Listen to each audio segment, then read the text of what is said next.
You're listening to an Airwave Media Podcast. This is the Useless Information Podcast. I am Steve Silverman. Useless information. Well, here it is. It's late August. I have to tell you, I was out riding my bike the other day along the Hudson River in Albany, New York, and I couldn't help but notice that the leaves were just starting to fall off the trees. Honestly, the path was covered in leaves. It's really hard to believe that summer's almost over and autumn is quickly approaching. Where did summer go? Now, what this also means is that in another 6 weeks or so, people will be flocking to the mountains of New York and New England, to do a little bit of leaf peeping. And personally, there are a few things as beautiful as hopping in the car, taking a long drive into the mountains, and seeing the amazing beauty of the fall foliage. It's simply beautiful. Well, Sunday, September 28th of 1941 was such a day for the Hollingworth family of Dunstable, Massachusetts, which is a rural town near the city of Lowell, Massachusetts. Now, I'm guessing most of you don't know where Dunstable or Lowell is, so let me just tell you, Dunstable lies approximately 30 miles or 48 kilometers northwest of Boston, and just a short distance south of the New Hampshire state border. Anyway, the sky was clear, the air was brisk, and it was the perfect day for the family to head into the mountains for a picnic. In the car that day were Joseph E. Hollingworth, that's the dad, his wife Blanche, that's mom, their 9-year-old son Ted, 5-year-old daughter Pamela. Then there was Joseph's dad, Joseph K., and that's all we're going to mention about him. He's not really part of the story.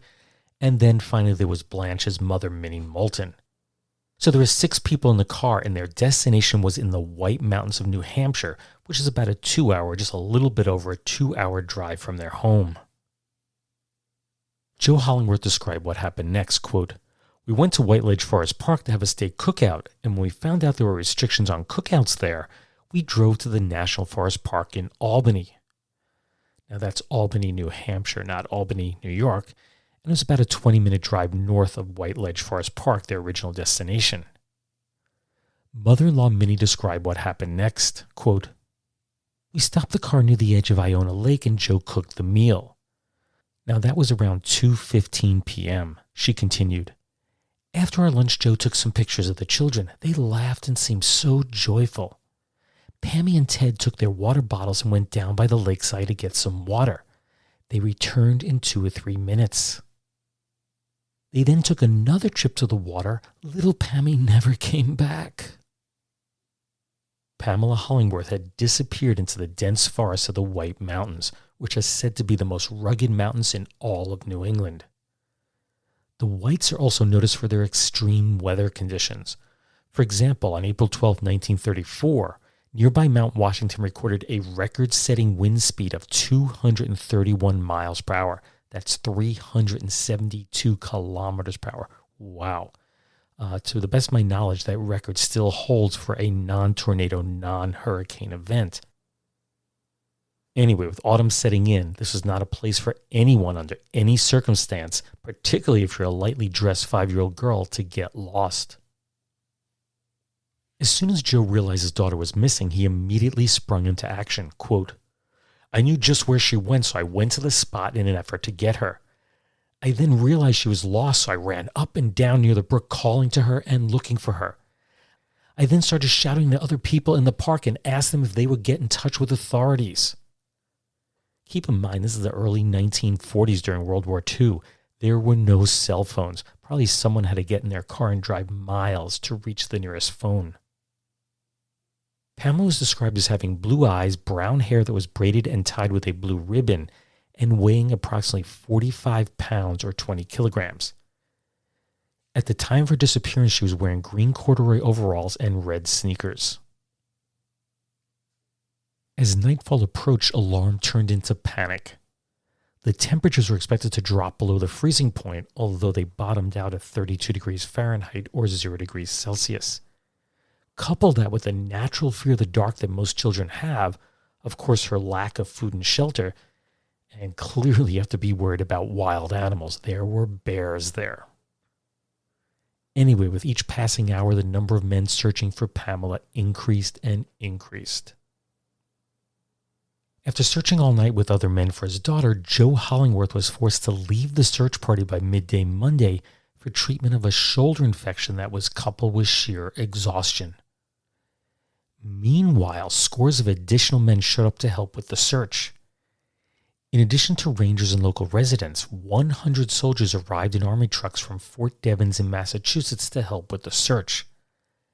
They were assisted by 50 men coming from both the WPA, that's Work Progress Administration, and the NYA, that's the National Youth Administration. By the end of the day, an estimated 500 men were searching the area surrounding the location where Pamela had disappeared. As the day progressed, a base camp was set up at the nearby White Ledge campground. 2 airplanes circled overhead while 2 bloodhounds unsuccessfully tried to pick up Pamela's scent. Shag, that's her English setter, was also driven up from the family home in the hope that he might somehow locate her. From a sound truck supplied by the U.S. Forest Service, Joe Hollingworth could be heard desperately calling out for his daughter. "Pammy, this is your daddy speaking. If you can hear me, go to the men in the woods who are looking for you. If you're stuck anywhere, yell, and these men will come to you." Sadly, his calls went unanswered. At 2:15 p.m., 24 hours after Pamela had gone missing, an announcement was made that an area of 4.5 square miles, that's 11.7 square kilometers, had been scoured over. While there was the thought that she may have fallen into the stream by which she had been last seen, it was concluded that this was nearly impossible. The mountain stream was far too shallow to hide a body. The plan had been to temporarily suspend the search at nightfall, but just as this was about to happen, a search party spotted faint footprints along the shoreline of Lake Iona, and they appeared to be freshly made. Through the freezing darkness, the searchers followed the tracks for an estimated 1/4 mile, that's 0.4 kilometers, before they disappeared. Then, early Tuesday morning, it was reported by one of the search teams that they had heard what sounded like the cry of a small child overnight. It was thought that the child was saying, "Mommy, Mommy," but search leaders later concluded it was most likely the cry of a wild bird or animal. Yet, of course, any lead is better than no lead, and the search area was shifted toward the area where those sounds were heard. While Mom Blanche Hollingworth remained at a tourist lodge nearby Conway, Father Joe had recovered enough of his energy to rejoin in the search. Again, his voice could be heard emanating from the sound truck. Quote, "Pammy, this is your daddy calling. Don't be afraid, Pam. Don't be afraid." Of course, those are easy words to say, but Joe Hollingworth was clearly scared for his daughter's life. Then, later on that second day, there was another glimmer of hope that Pamela was still alive. A new set of tiny footprints had been spotted along the shoreline of Lake Iona. Mrs. Hollingworth told a reporter, quote, "Perhaps it's forlorn hope, but both my husband and I are still trying to be optimistic." She continued, "It's been pretty cold in the woods since Pammy got lost Sunday, but the weather hasn't been too bad. Maybe they're just trying to cheer me up, but the leaders of the search say they're confident she'll be found alive." Sadly, many of the searchers did not share that same level of optimism. The 24-degree Fahrenheit or minus 4.4 degrees Celsius temperature was beginning to take its toll on the men, and they found it hard to imagine how anyone, particularly a young girl who was lacking protection from the elements, how anyone would be able to survive the harsh conditions. Deputy Sheriff Herbert Taylor stated, quote, "Your guess is as good as mine, but it seems almost impossible that she hasn't died of exposure. The men that worked during the night almost froze, and all of them were warmly dressed and wore heavy jackets. The little girl only had overalls and sneakers on." Yet an unnamed medical specialist was more optimistic, expressing that any child in this situation, quote, "won't be able to sleep unless you find shelter and probably will be in a state of exhaustion due to the need of walking around to keep warm." He added, "In certain cases, children have been fasted purposely as long as 3 weeks, but of course they were in bed." What kind of cruel experiment is that, forcing kids to stay in bed and not eat for 3 weeks? Holy cow. Wednesday, October 1st began with a frigid low temperature of 20 degrees Fahrenheit or minus 6.7 degrees Celsius. Rain had drenched the region, making the search that much more difficult. In addition, there was a new concern: kidnapping. A woman reported that she had seen a young girl wandering on the road near the picnic area several days earlier, and police were concerned that Pamela may have been picked up by a motorist. Amazingly, police already had a suspect in mind. He was described as a 33-year-old man from North Conway who had committed unspecified sexual offenses. So police sent out an 8-state alarm via teletype for the man's capture. He was believed to have been driving a 1929 brown sedan with New Hampshire license plates. Quote, "This man is wanted on suspicion of felony, to wit, kidnapping." Interestingly, police had already interviewed the suspect after a report came in that he had been spotted at the same picnic area that the Hollingworths had visited.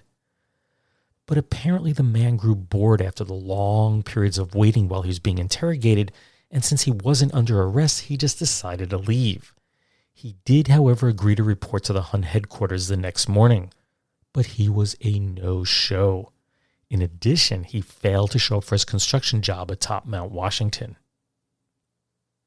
Grandmother Minnie Moulton told the press, quote, "Joe said from the very first that little Pammy was kidnapped. She went so quickly, just as if she had disappeared into thin air. But why would anyone want to take Pammy? Her father isn't rich, and she was dressed like a ragamuffin." Meanwhile, the story of the missing girl had begun to appear in newspapers all across the nation, and as a result, reward money began to pour in. Now, based on my calculations from the various newspaper reports, and I very much doubt this is a complete accounting of everything that was offered up, over $1,300, which is about $23,000 today, $1,300 was offered up in reward money.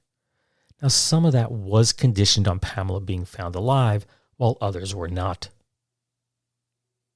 Thursday, day 5, was another cold and cloudy day, and 3 state conservation officers were assigned to drag a nearby pond because the suspect's sister had a cottage near there. They did not find Pamela's remains. But later that day, police in Boston arrested the man suspected of kidnapping Pamela. He claimed to have been partying with friends, and then he visited an ice cream parlor near where she had disappeared. It turns out that after being questioned by the police as to her whereabouts, he feared that his parole would be revoked, so he skipped town. He was released after 16 acquaintances vouched for him. Quite a solid alibi there. On Friday, heavy rain fell in the region as the search continued.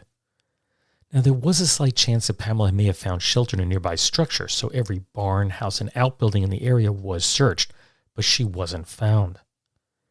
Carroll County High Sheriff James Welch stated, quote, "Certain evidence we have uncovered leads me to believe that the child may have wandered onto a highway and been struck and killed by a motorist who carried the body to a hiding place some distance from the White Ledge National Forest." His theory was supported by 2 separate reports. First, there was Joseph Hayward, and he was a resident of nearby Center, Ossipee, and he told police he had seen a girl matching Pamela's description, walking along the road carrying a piece of cardboard in her hand.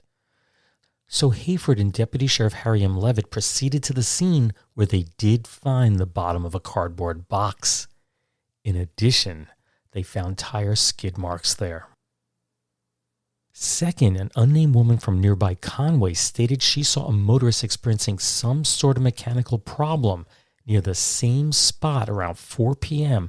on the very day that Pamela disappeared. Many felt it was time for the search to start winding down, so hundreds of the troops were recalled. High Sheriff Welch explained that the bulk of the volunteers would leave on either Saturday or Sunday. The search, which was no longer considered to be a rescue mission, it would be continued by individuals who sought the reward money and by small groups of the forest rangers. But as a whole, most of the people were going to leave. But that wasn't what happened. More than 1,000 men from the greater Lowell area, that's basically the Hollingworth's hometown, they joined together to spend the weekend scouring those woods for young Pamela. In total, an estimated 1,500 men formed the largest searching party ever in New England up until that point. Not only did they have to truck all those men in, they also had to bring in food, supplies, and equipment to help with the enormous search effort. And to make things even worse, over 6,000 cars, mostly driven by the curious onlookers, they just jammed the roads in the search area. Yet the search was in vain. There was no sign of Pamela or her remains. Even worse, 42-year-old George Dunbar suffered a heart attack. Then there was 25-year-old Walter Lynch, who ended up in the hospital.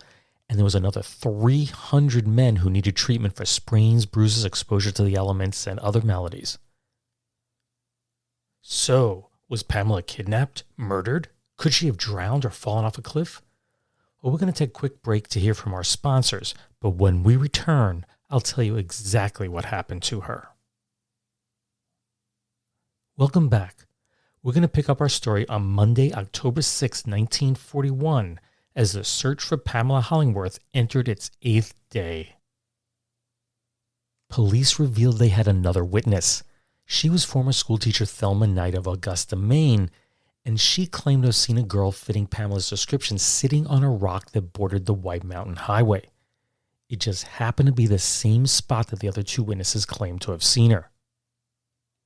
High Sheriff James Welch expressed even more confidence in his opinion that Pamela had been struck by a car and that her body had been carried away.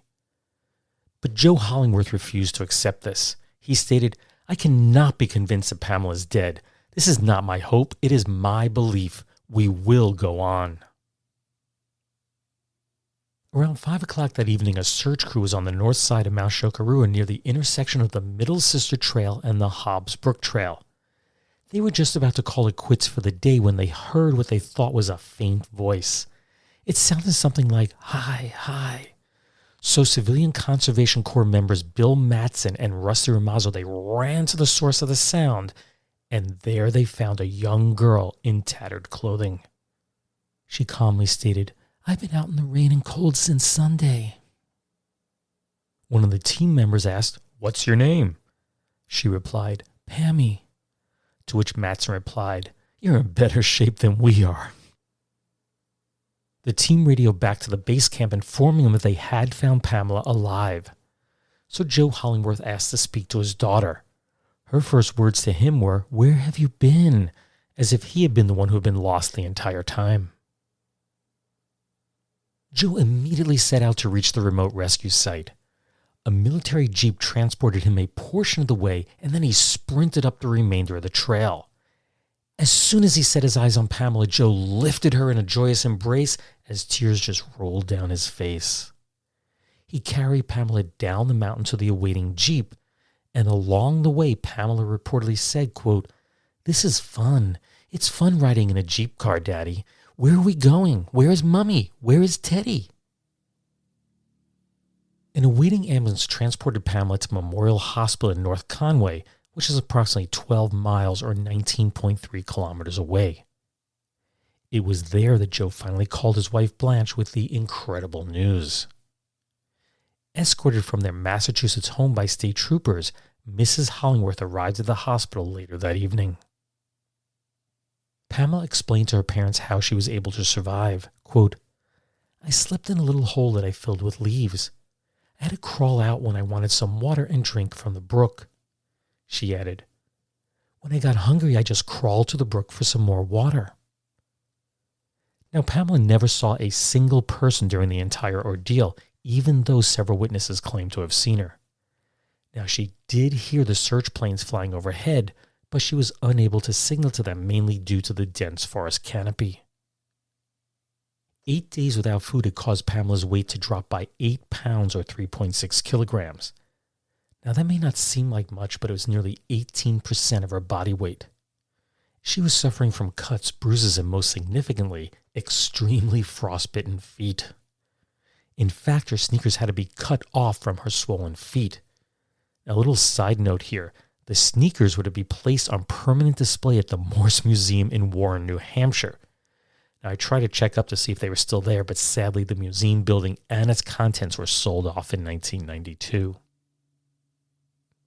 Mrs. Hollingworth said that the frostbite had turned her daughter's feet black and that they had swelled to nearly double their normal size. She added, quote, "Her little face is so thin, and her normally large dimples aren't even visible." Joe stated, quote, Pammy doesn't look like the same child that went into the woods. I wouldn't have recognized her features when she was found if I saw them under any other circumstances. She is just skin and bones. The day after Pamela's rescue, Representative Edith Norse Rogers of Massachusetts stood before the U.S. House of Representatives and offered up her thanks to all those involved in the search. Here is just a portion of what she said. Mr. Speaker, early last evening I was overjoyed to receive word by telephone from Joseph E. Hollingworth that his little 5-year-old daughter Pamela had been found alive and well after being lost for more than a week in the dense forests of New Hampshire.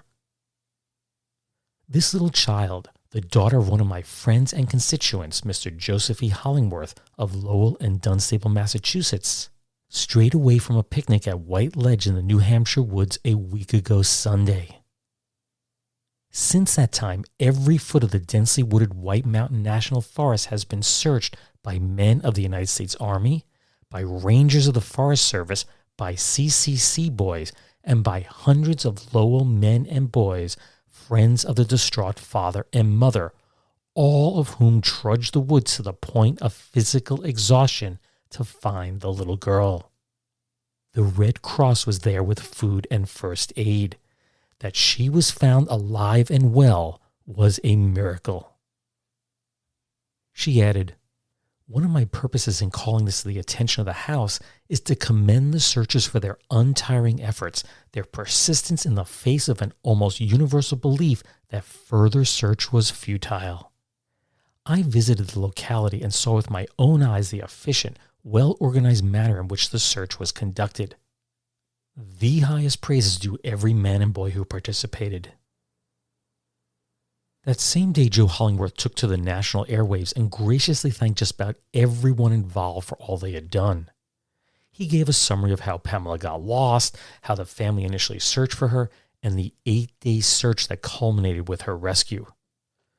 But most significantly, he gave an update on Pamela's health. Quote, Dr. Williams watched over her last night and saw her this morning. He said he was so amazed when he saw her coming down the mountain that he couldn't believe it. He couldn't imagine she was alive. I had hoped all along she'd be alive and kicking, and that is just what she is.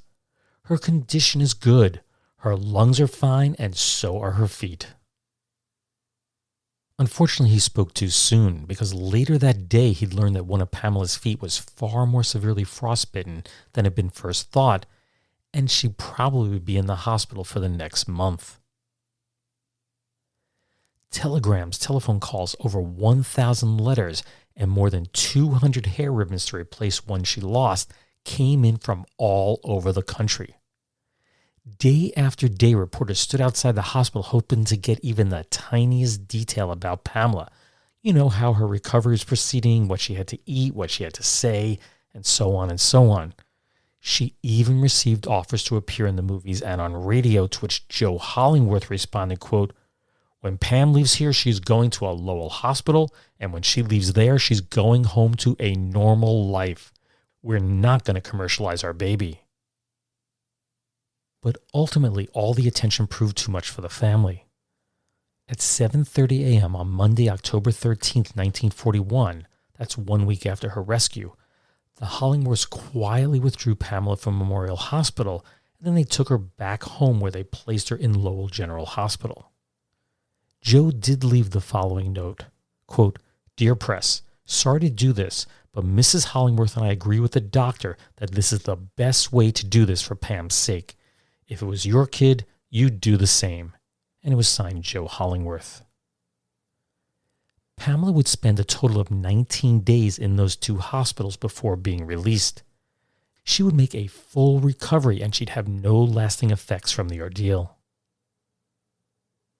Meanwhile, the state of New Hampshire set a deadline of October 25th for all those seeking a reward for their help in locating Pamela Hollingworth.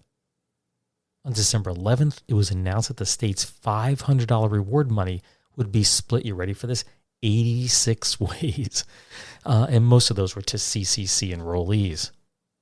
On December 23rd, there was an additional $500 that was collected by the citizens of Lowell, and that was split 87 ways.